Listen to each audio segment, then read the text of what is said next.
Assalamu alaikum wa rahmatullahi wa barakatuh. Today we are going to talk about biogas as internal combustion engine fuel.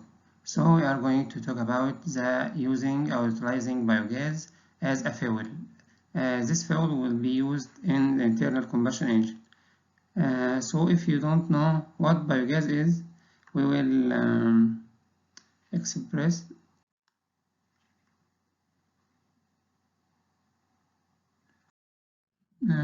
Biogas is a gas consists of methane, carbon dioxide, and the traces of hydrogen sulfide, nitrogen, monocarbon dioxide, water vapor, etc. Methane is the most valuable component in biogas, especially when using biogas as a fuel or any other application. That's because other components such as carbon dioxide and carbon monoxide don't contribute to the calorific value CV or H or the heating value of the biogas. So the heating value of the biogas will come from the methane. So the methane is the most valuable component in biogas. That's why in filtration process or washing biogas, we want to obtain a gas with higher percentage of methane. So we decrease the percentage of carbon dioxide and the H2S, H2O, and increase the percentage of the methane. So how biogas generated? It's generated by the bacteria, many species in 4 stages. These stages are hydrolysis and fermentation or acidogenesis, and then acetogenesis, and the last will be methanogenesis. The last stage will be methanogenesis. So in hydrolysis, the first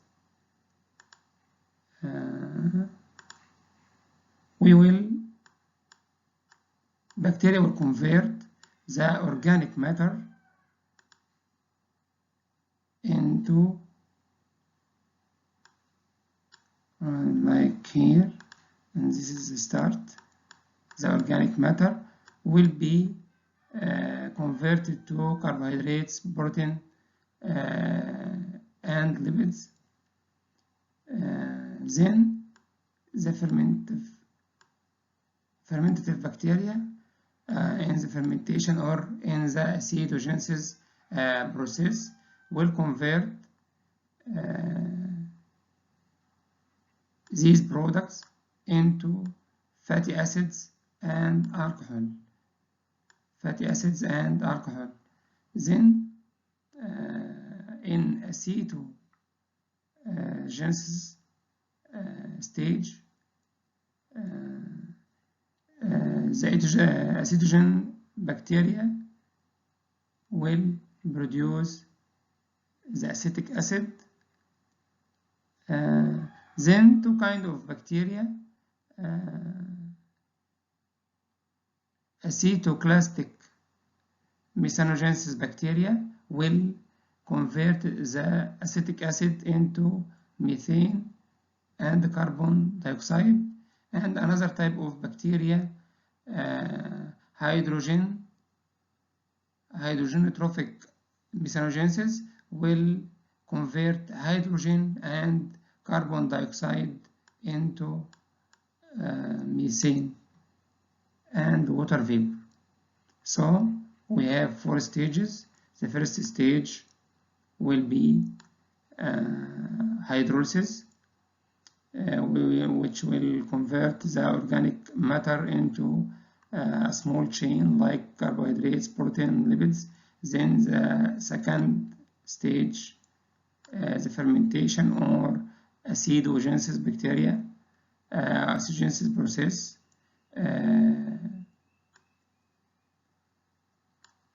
Then the third stage will be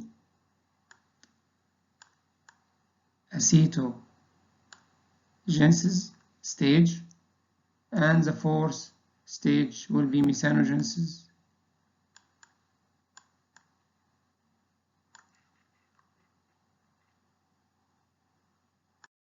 So as we mentioned before, these are for the four stages, and as we mentioned before, the hydrolysis process, the bacteria will convert the complicated organic matter into short chain like protein, fats, oils. Then in the acidogenesis, these products like sugar and amino acid and peptides. Of course, sugar from the carbohydrates, amino acids from the protein, fatty acids from fats and oil will be converted here. Acido from acid, genesis from producing on or generating. So in this phase, we will generate acid. Acido, the acid will be generated. Genesis generate. So from sugar, amino acid, fatty acid, peptides, we will generate acid like organic acid and alcohol.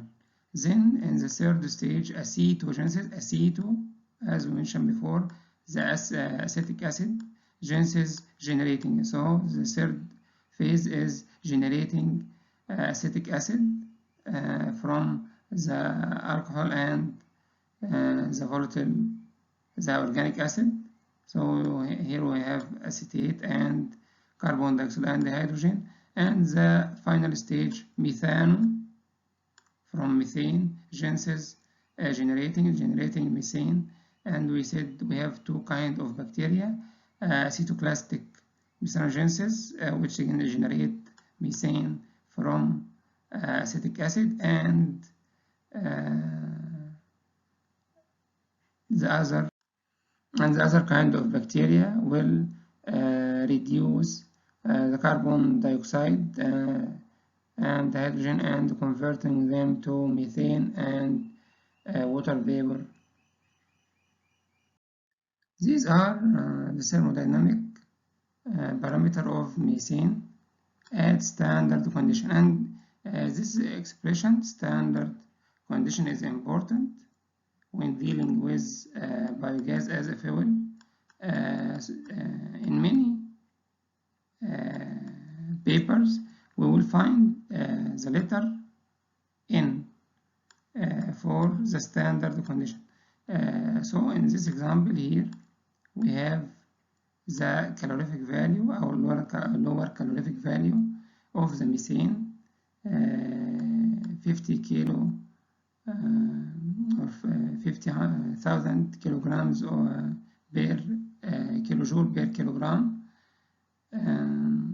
And if we want to express the lower value according to volume, not mass, here we have a cubic meter N, and as we said before, N here for at standard condition. Standard condition will be 0 Celsius or 273 Kelvin and 1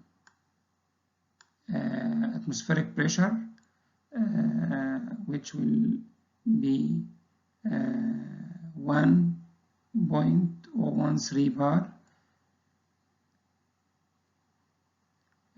So we usually express as the biogas volume as in the standard condition. In this chart, here we have a relation between rho, the density, and the calorific value of biogas according to two parameters. The first parameter will be rho, or the density, and the second parameter will be the CH4 percentage, 40%, 50% methane, 60% methane, 70%, 80%, 90%, or the methane itself, or if we have a gas with 100% methane. The actual calorific value of biogas is related to the percentage of methane, and of course to the temperature and the absolute pressure, as we mentioned before, which is standard condition versus the actual condition. The calorific value of the biogas is an important parameter when you are dealing with engine or a burner or any application using biogas as a fuel. We can easily calculate the calorific value using standard thermodynamic relation for gases.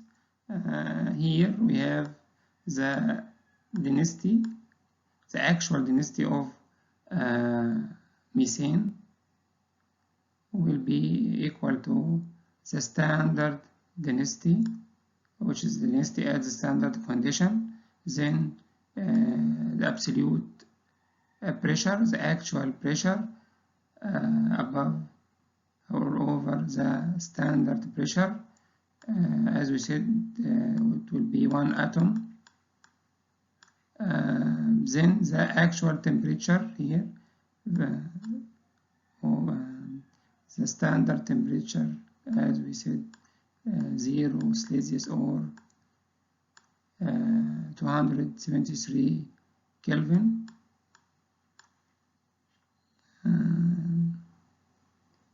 So here, this is an example. If the actual density, pressure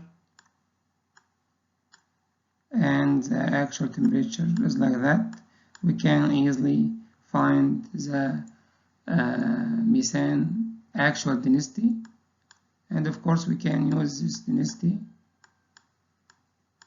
to calculate the calorific value. The actual calorific value will be equal to the methane volume versus or over the total volume. It's about the volumetric percentage of biogas, of methane in biogas. Methane is 40%, 50% of the biogas, 70, 80, and so on, times the biogas density, which calculated from the above equation, times the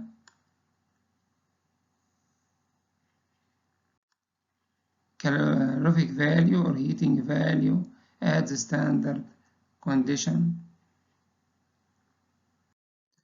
Biogas filtration or scrubbing biogas is important, especially if we are going to use biogas as internal combustion engine fuel, especially from H2S or hydrogen sulfide, or if we are going to compress the biogas more than 1.5 megapascal. This process may be not necessary if we are going to use the biogas as a direct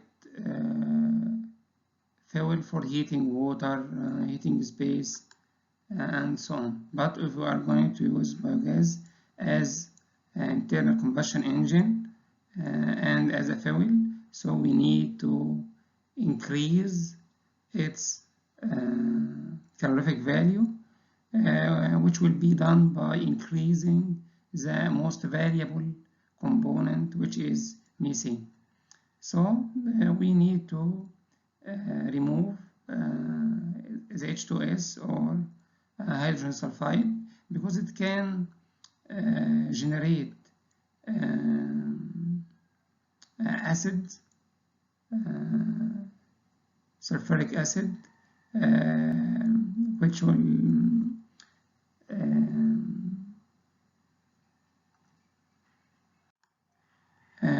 will be harmful to the engine component. So we can use FES. So here we have the biogas coming from the digester, for example, will go through the first stage of the filter, which contain FES to scrub the hydrogen sulfide. Then we are going to filter from carbon dioxide. We can use water, or we can use CaOH2. So the gas, after scrubbing the H2S or the hydrogen sulfide, will go through the second stage to scrub the carbon dioxide. Then the third stage, we will remove the water vapor using silica gel. So the biogas out will have higher percentage of methane and less percentage of carbon dioxide and hydrogen sulfide, and of course the water vapor.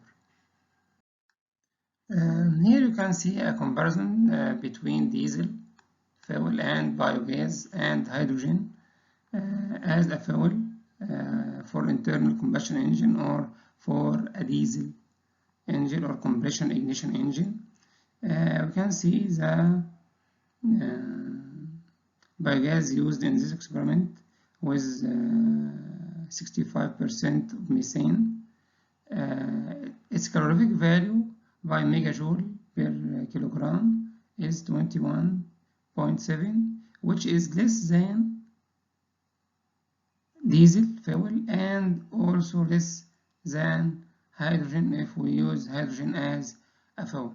Another parameter here is stoichiometric air fuel ratio, how many kilograms of air needed to complete combustion for a kilogram of fuel. In diesel fuel, we need 14.5 kilogram of air to burn 1 kilogram of diesel, and we need 34 kilogram of air to burn 1 kilogram of hydrogen. But in biogas, we will need less air. We will need 9 or around 10 kilogram of air to burn 1 kilogram of this biogas, which have 65% of methane. Another parameter, important parameter, is the auto-ignition temperature. The auto-ignition temperature here in the diesel engine is 553, while it's higher in methane. So the biogas to reach self-ignition will need a higher temperature more than the diesel. So if we didn't increase the compression ratio, CR, the compression ratio, which equal the V total over the combustion chamber volume, to increase the pressure, then to increase the temperature to reach the self-ignition temperature, we will need a pilot fuel or some of the diesel to burn or to increase the temperature to reach the self-ignition temperature of the biogas. That's why we usually use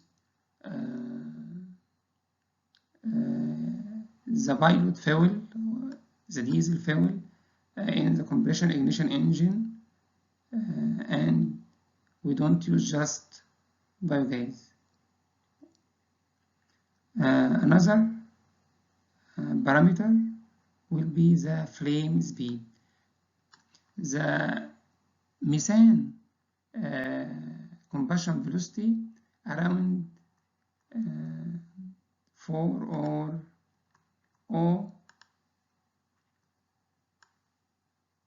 0.37 meter per second. This is for methane.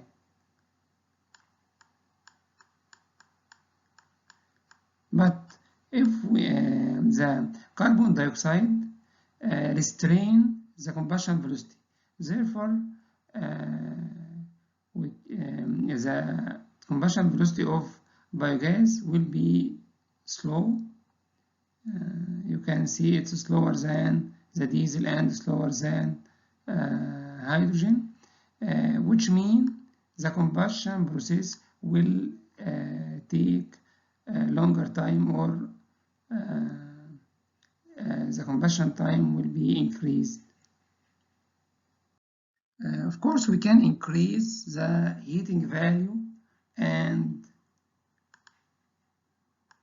the flame speed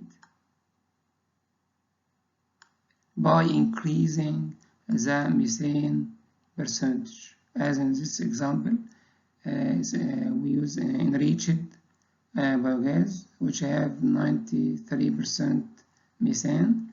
The flame speed increased to 0.34 meter per second, and the heating value increased to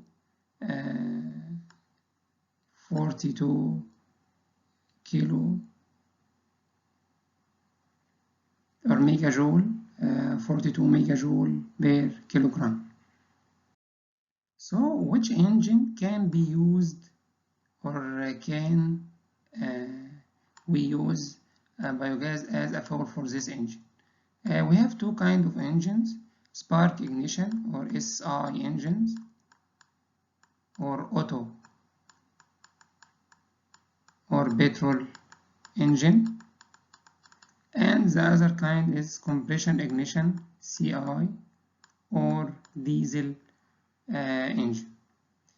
Diesel engine can be used as a dual fuel or a dual fuel mode, which means we will use both biogas and the diesel as a fuel. So we will use both biogas and the diesel. We will use the diesel for the ignition. As we said before, the self-ignition temperature of biogas is high, so we can't reach it by only the compression. So we need at least 20% of diesel to be injected in the cylinder and combust.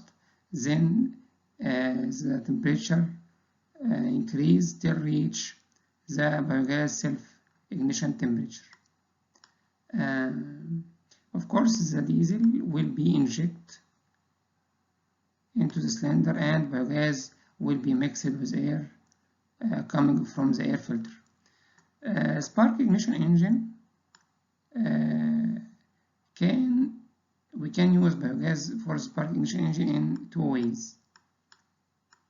The first way, we can use the spark ignition engine to work with 100% biogas operation. We can use the petrol fuel for the start as a start only, and then the engine will operate with 100% biogas with no petrol fuel needed. Another way to use biogas in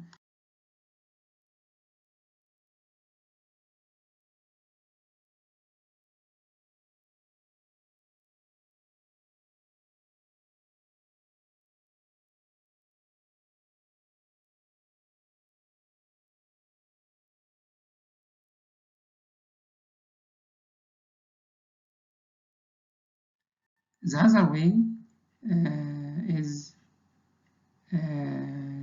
by converting the diesel engine into a spark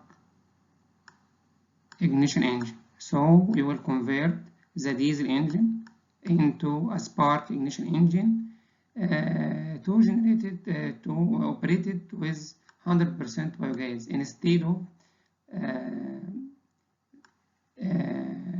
80% or less in the first case. So the diesel engine or the compression ignition engine can be run with 100% biogas if we convert it into a petrol or into a spark ignition engine, or it can be run or operate under dual mode or dual fuel mode by using the diesel as full ignition and biogas as a main fuel. Here we can find some advantage and disadvantage for using biogas as a fuel. First, the combustible component, which is methane, make it a good fuel for internal combustion engine. Of course, biogas as a byproduct, we generate biogas from waste treatment or organic matter treatment in biogas digesters or in landfill. So it's some kind of renewable energy or a free energy or a low capital cost. Usually we don't need to complicated handling for the biogas. We don't need high technology filtration or compressing. We just need some kind of water trap or decreasing the water vapor or hydrogen sulfide, as we mentioned before. The disadvantage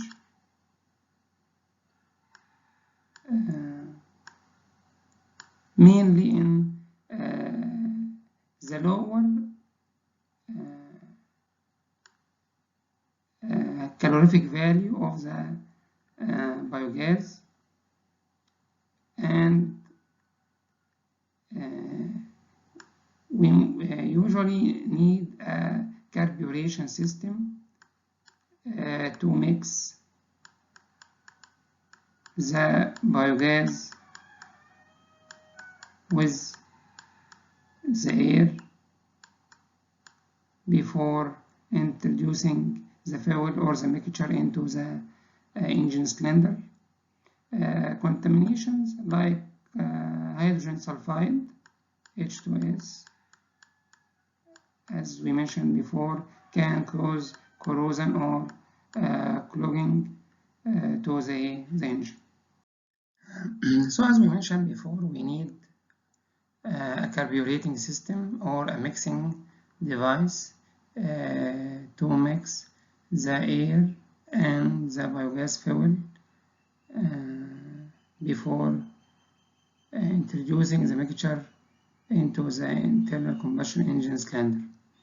The mixture, the carbureting system or the mixing device has to meet many requirements, such as providing a homogeneous mixture. So the biogas have to be mixed with air and fuel homogeneously.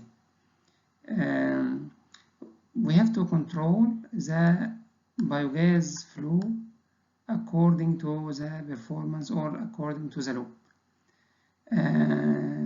The mixing device have to be able to supply sufficient air and sufficient fuel for operating at the different load and especially at the maximum load. Some mixing device enable automatic control. Other can be controlled manually. Control here mean the fuel combustion, the fuel consumption.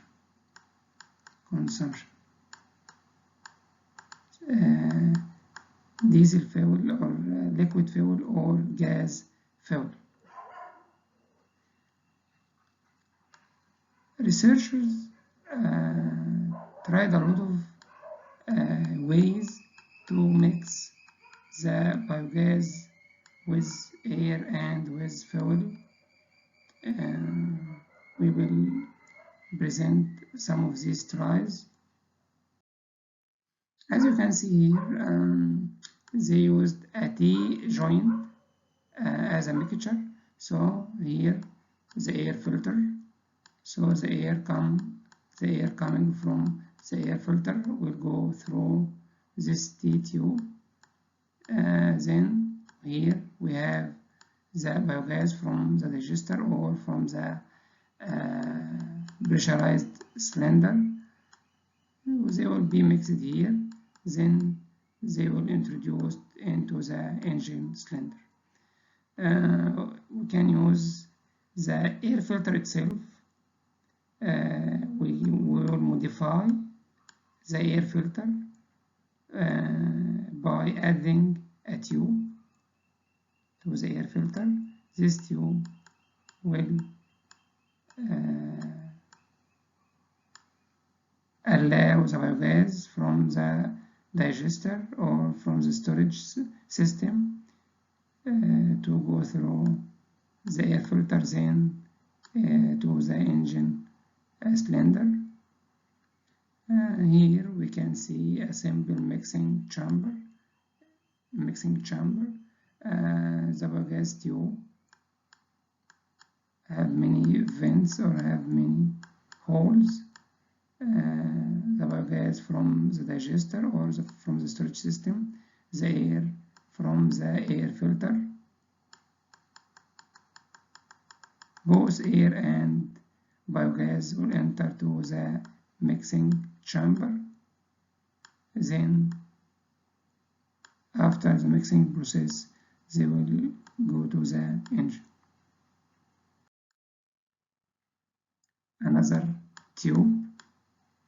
Here the tube have many holes to increase the mixing process or to enhance the mixing process. Here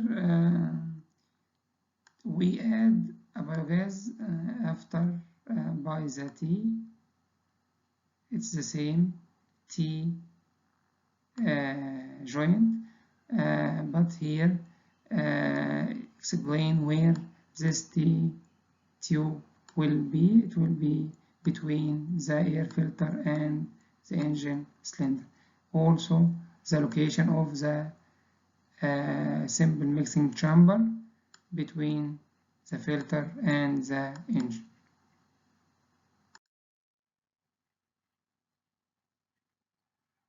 The T-tube.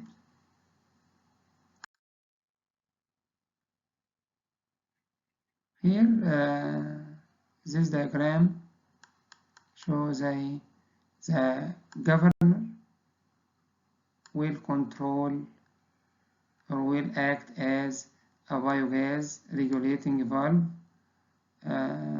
to control the biogas flow or to control the consumption of the biogas according to the load, of course, or the speed. The governor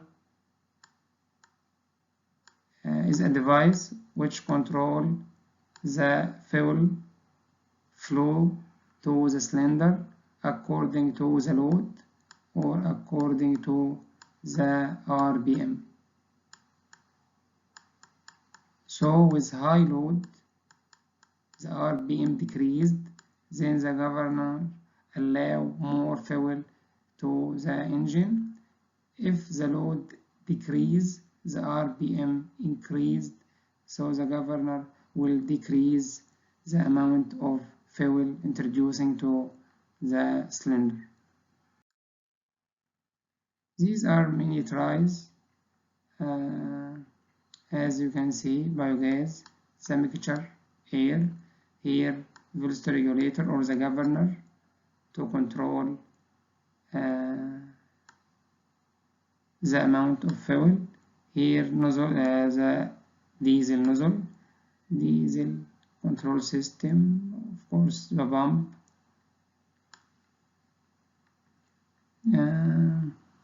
Here after or between the air filter and the cylinder, the mixing T-tube, the T-tube or T-joint. So if we gonna modificate or turn a diesel engine into a spark ignition engine, so here we will go to convert compression ignition engine into spark ignition engine to run with 100% biogas. We will need some modification. First, we will remove the fuel system, the diesel fuel system or the diesel injection system, the pump, the injectors, nozzles, and so on. We will need to decrease or to reduce the compression ratio. As we know, the compression ratio is high in the compression ignition engines, around 23, 24, while in spark ignition engines the compression ratio 8 to 12. So we need to decrease or reduce the compression ratio. Of course, the spark ignition engine, the ignition happened with the electric spark, so we need to supply the engine with the ignition system, battery, split air, ignition coil, spark, and so on. Of course, we will need the mixing device as we mentioned before. In this example, the researcher replaced the engine cylinder head to run with spark ignition mode. We can notice that he used a pressure reducer. So if the biogas have a high pressure, we will need to reduce this pressure before introducing the biogas into the engine. Here the air comes from the air filter. Use the orifice to measure the airflow Venturi mixture. So he used here a Venturi, and as we know, the Venturi is some kind of tube which the diameter is reduced, and in this reduction generate a suction pressure used to introduce the biogas or mix the biogas with air.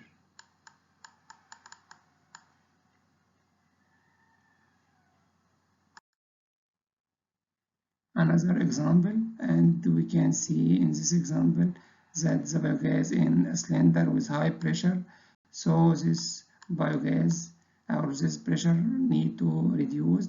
So we have here relief valve, then we will measure the airflow, the biogas flow, and of course the air. Here mixture of biogas and air. The biogas from cylinder, relief valve, biogas flow meter, manometer to measure the biogas pressure. So we have here biogas with low pressure, regulating valve, then the mixture, the mixing device, the mixture introduced into the engine, and this engine connected to dynamometer to measure the brake power.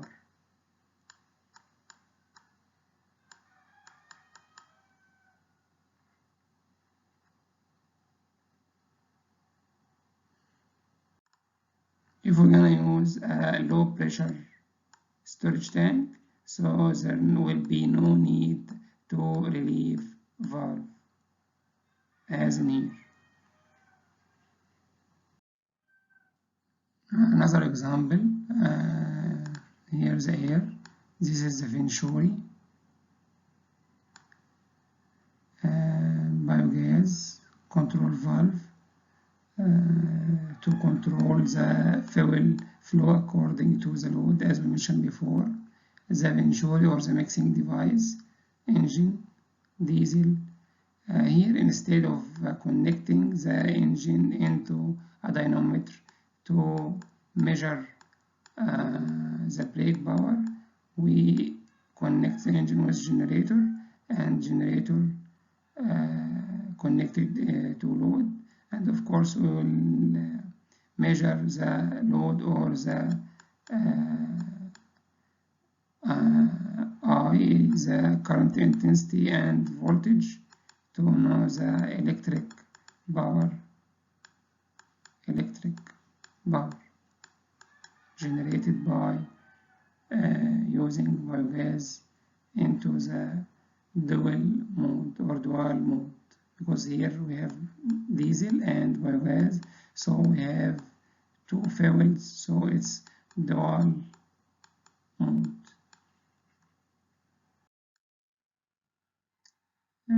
In this experiment, here's the air filter, then the T joint or the mixing device.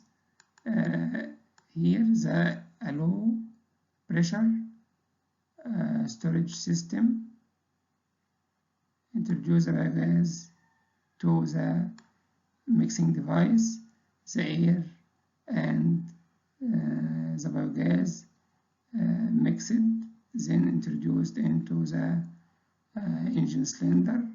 This engine is a petrol engine and run with 100% biogas. In this experiment, the petrol is just used as a starter.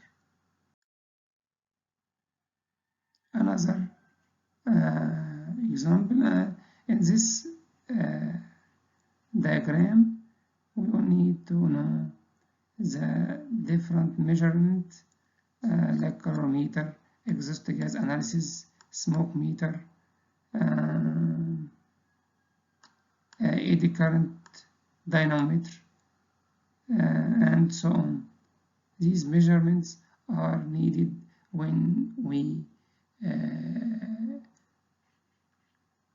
conducting an experiment with while using biogas as internal combustion engine. Another dual fuel engine, diesel, and this is a biogas from biogas tank. It's obvious it's low pressure or low pressurized gas, regulating the mixing device, the mixture introduced to the engine, also the engine connected to a generator with multi-loads. Another diagram,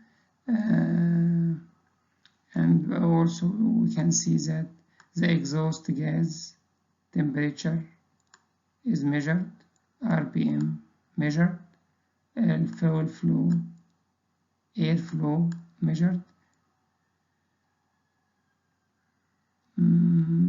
water used in the cooling system, water temperature, inlet and outlet measured.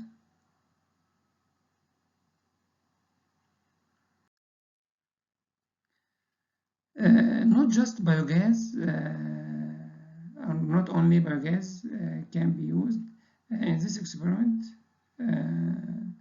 It conducted 2020, or this paper published in this year. In this paper, it used hydrogen and biogas with diesel engine. So as you can see, the hydrogen and biogas introduced into a single cylinder engine with diesel to improve the engine performance. In this case, the engine connected to the dynamometer to measure the brake power.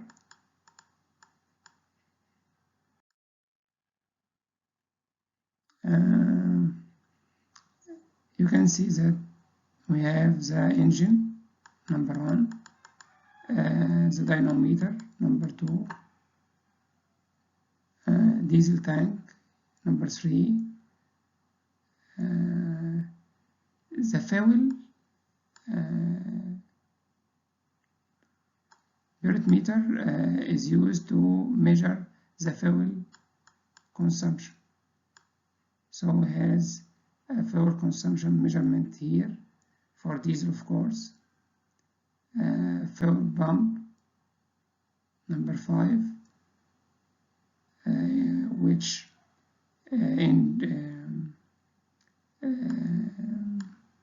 pressurize the diesel before the injector injects this fuel into the cylinder.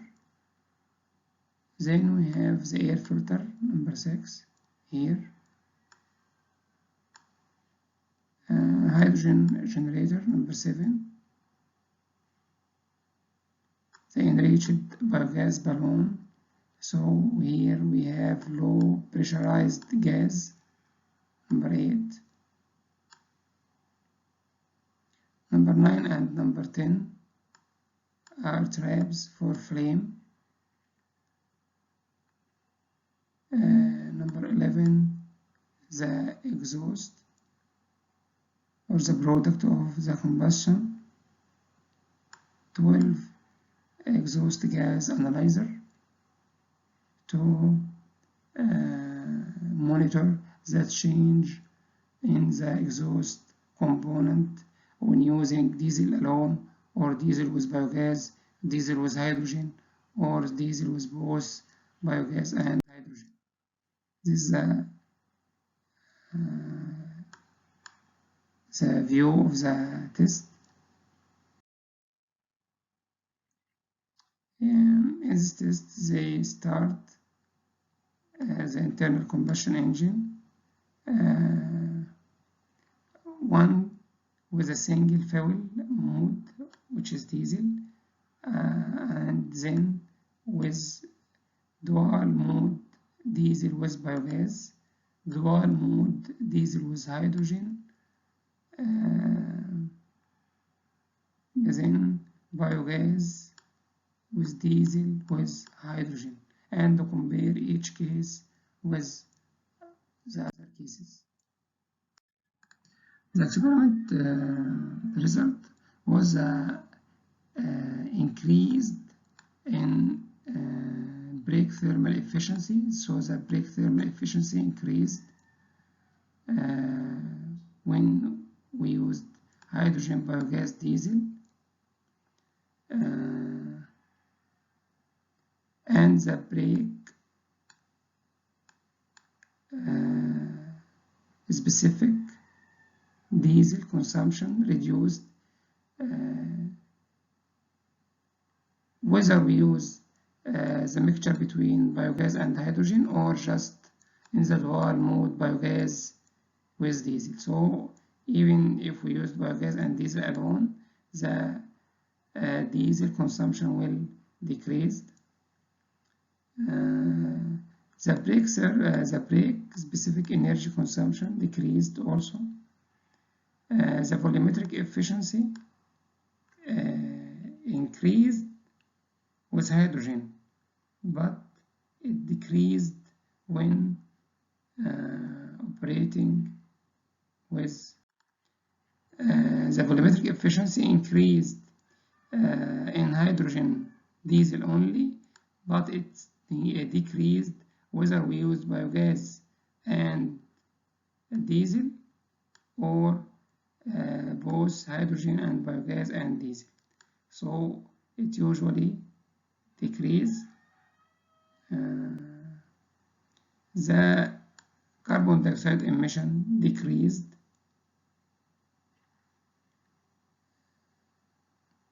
The nitrogen or NOx, nitrogen oxides decreased.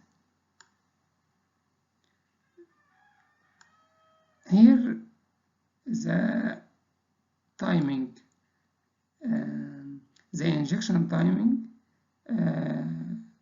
was optimized for the brake thermal efficiency and brake specific energy consumption, and this by retarding the injection to 21-degree crank angle before top dead center. So to achieve higher brake thermal efficiency and brake specific energy consumption, we need to retard or late the injection timing to 21-degree before top dead center. Finally, these experiments are not new. In this research in 1986, as you can see, it's a two-wheel tractor running with biogas. So here we have the biogas in a bag, and the slurry or the fertilizer, the biogas fertilizer, of course will use as a fertilizer to the field, but the biogas here used as a fuel to run this two-wheel tractor. Thank you for listening, and of course stay home, stay safe.